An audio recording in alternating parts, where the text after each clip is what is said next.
Are you trying to find a home in the South Bay, but you're feeling overwhelmed by those million-dollar home prices? Don't worry, you don't have to spend $2 million to live near the beach, close to the freeway, and in a community with strong amenities.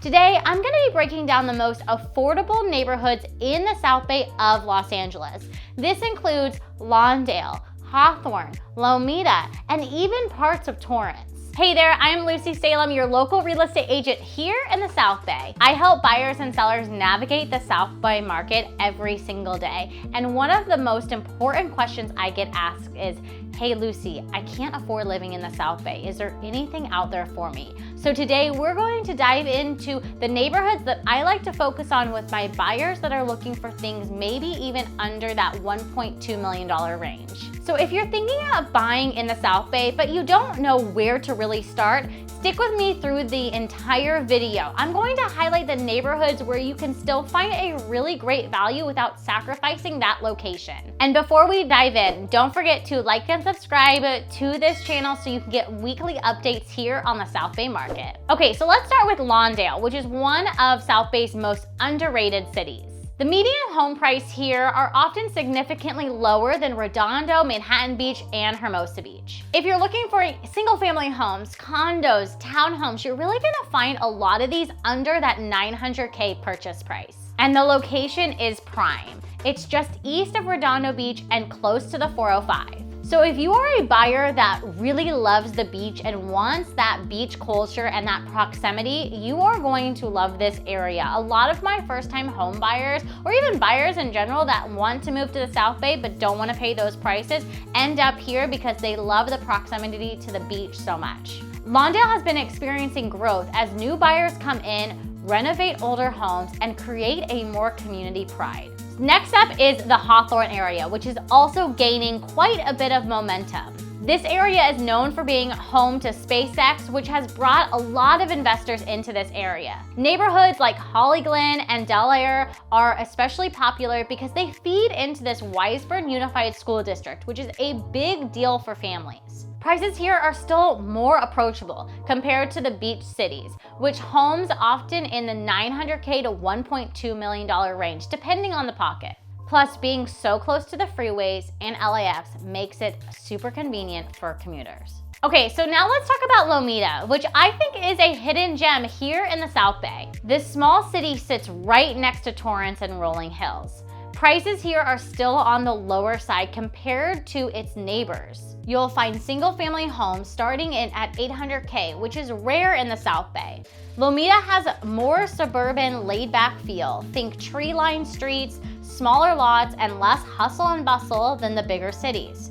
It's a great option if you want space, community, and without paying those Torrance prices. Okay, we're gonna move on to another city. It's called Gardena. Gardena is filled with diverse culture and charm. Medium home prices are some of the most affordable in the South Bay, often starting in the $700K to $800K for single family homes. Gardena has a wide mix of property types, from small starter homes to larger multifamily options. It's central, close to the freeways like the 110, 91, and 405, which makes commuting easier. Gardena is also seeing new developments and revitalization, which makes it a great entry point for first-time buyers and investors.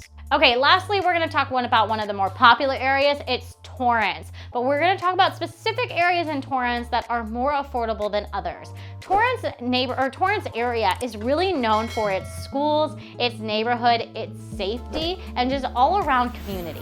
Now, Torrance as a whole can be expensive, but there are affordable pockets. North Torrance and part of Central Torrance often have lower prices compared to South Torrance or the coastal areas. In North Torrance, you can sometimes find homes in the 900Ks, while South Torrance and West Torrance often climb much higher. Torrance is especially attractive because of the Torrance Unified School District and overall community reputation. So if you want the benefits of Torrance but need to stay on budget, targeting these neighborhoods is a smart move.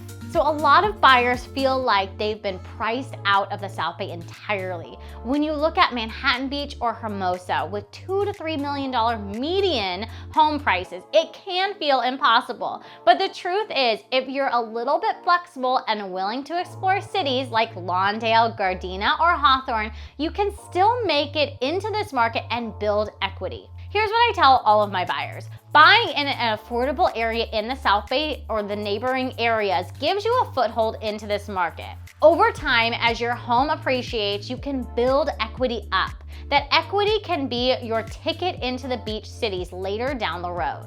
I've personally seen many clients start in a Gardena or Lomita area and work their way up to a Redondo or Manhattan Beach home.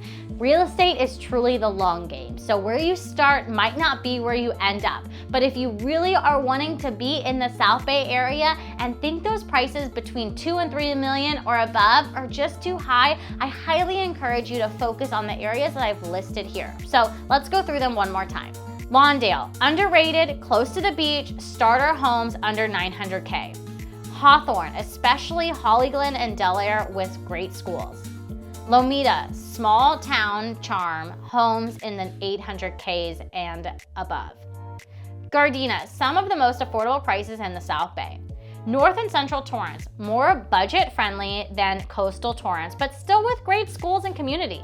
Okay, now I want to hear from you guys. What neighborhoods surprised you the most? Or which ones would you be most curious about? I would love for you to drop your comments below so we can connect, and please reach out with any questions that you have about affordable areas here in the South Bay. Also, if you want to book a 30-minute discovery call, don't forget to click that Calendly link below. I would love to talk to you about home buying here in the South Bay, affordable areas, or any other real estate questions you may have. Also, don't forget to follow me on Instagram. It's at Lucy J. Salem, and I would love to connect with you.